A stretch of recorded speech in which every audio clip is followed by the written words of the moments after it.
여러분의 삶에 순간순간 하나님의 따뜻한 위로하심과 선한 인도하심이 있기를 기도합니다.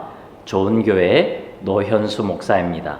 오늘은 출애굽기 여행 12편입니다. 출애굽기 9장의 말씀으로 나눕니다. 우리가 잘 아는 것처럼 하나님의 성품 중에서 대표적인 성품이 있다면 하나님의 사랑과 하나님의 공의일 것입니다. 어떻게 보면 정반대의 성품인 것처럼 보입니다. 하나는 용서이고 하나는 심판이지요. 그래서 둘 중에 어느 것을 깊이 생각하느냐에 따라서 하나님에 대한 이미지가 완전히 달라집니다. 사랑을 깊이 생각한다면 하나님을 대하는 태도가 조금 부드럽습니다. 그래서 죄를 지어도 스스로에게 굉장히 관대해지더라는 거예요. 하나님께서 다 용서해 주시니까요. 그런데 공의의 성품을 깊이 생각하게 되면 하나님을 대하는 태도가 조금 두렵습니다. 조금만 잘못하면 혼날 것 같고 버림을 받을 것만 같습니다. 그래서 죄에 대해서 굉장히 조심하게 됩니다.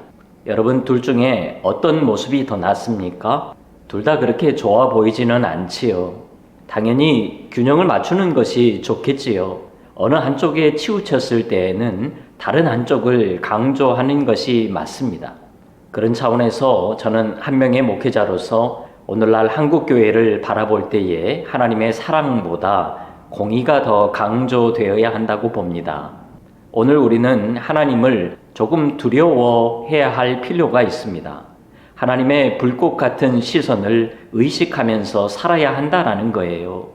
하나님의 사랑과 은혜만 강조하다 보니까요, 오늘 우리의 삶의 모습에서 힘과 능력을 많이 잃어버렸다는 것입니다. 그래서 하나님의 공의가 강조되는 것이 필요합니다. 여러분, 하나님을 경외한다라는 말을 많이 들어보셨지요?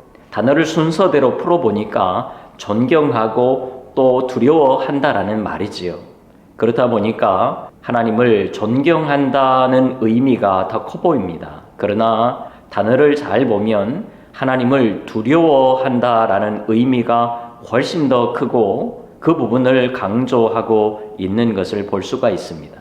무슨 말이지요? 하나님을 두려워하면서 오늘 우리가 살아야 한다라는 것입니다. 여러분, 하나님을 두려워하는 것은 결코 잘못된 것이 아닙니다. 오히려 우리의 삶에 훨씬 더 유익한 부분들이 있다라는 거예요.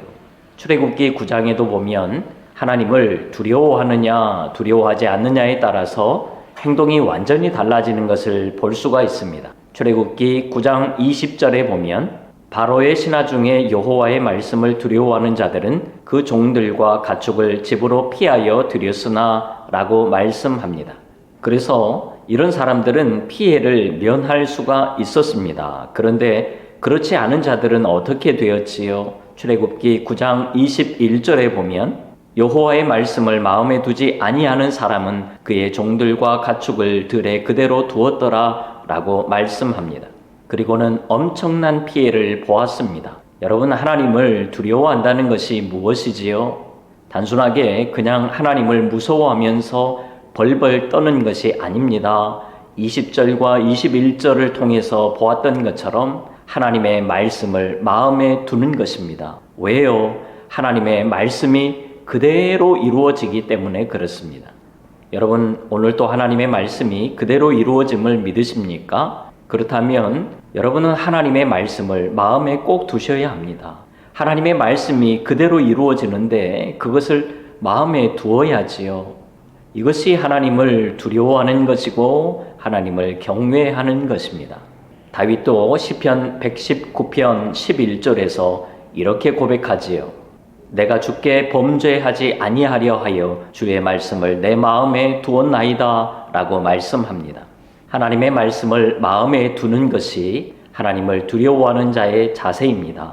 더 나아가서 출애굽기 9장 30절을 보십시오. 그러나 왕과 왕의 신하들이 여호와 하나님을 아직도 두려워하지 아니할 줄을 내가 아나이다 라고 말씀합니다. 바로 왕과 신하들이 아직도 하나님을 두려워하지 않는다는 거예요. 여러분, 재앙이 이제 막바지가 되어 가는데도 왜 그들은 하나님을 아직도 두려워하지 않는 것일까요? 그러나 라는 접속사 앞을 보면 그 답이 나옵니다. 출애굽기 9장 29절을 보면 모세가 그에게 이르되 내가 성에서 나가서 곧 내 손을 여호와를 향하여 펴리니 그리하면 우레소리가 그치고 우박이 다시 있지 아니할지라 세상이 여호와께 속한 줄을 왕이 알리이다 라고 말씀합니다. 여러분, 이 정도까지 보았다면 바로 왕은 온 세상이 하나님께 속했다는 것을 분명히 알았어야 합니다. 그러나 바로 왕이 몰랐다라는 거지요. 그 이유를 30절에서 말씀하지요.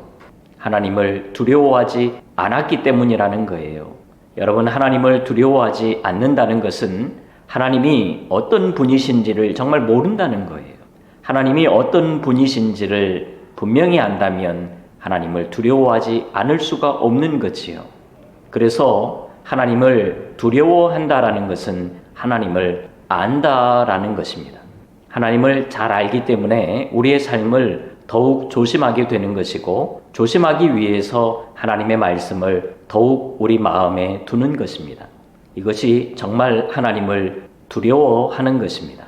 오늘 우리에게는 이렇게 하나님을 두려워하는 자세가 반드시 필요합니다. 그렇다고 믿음의 사람이 죄를 지으면 구원이 취소된다는 그런 말씀이 아닙니다.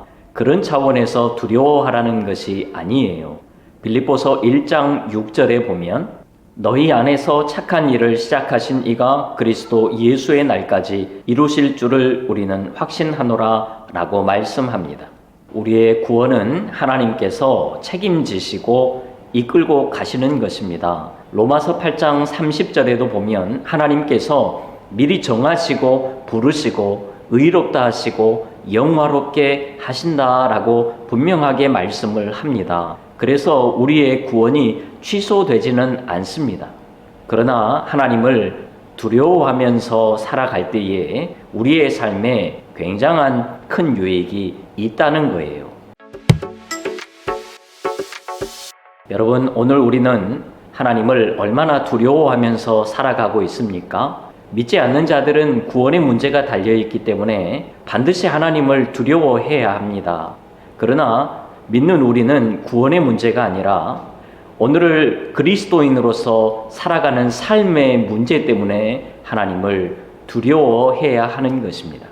하나님을 두려워하는 성도와 두려워하지 않는 성도는 완전한 차이를 보입니다.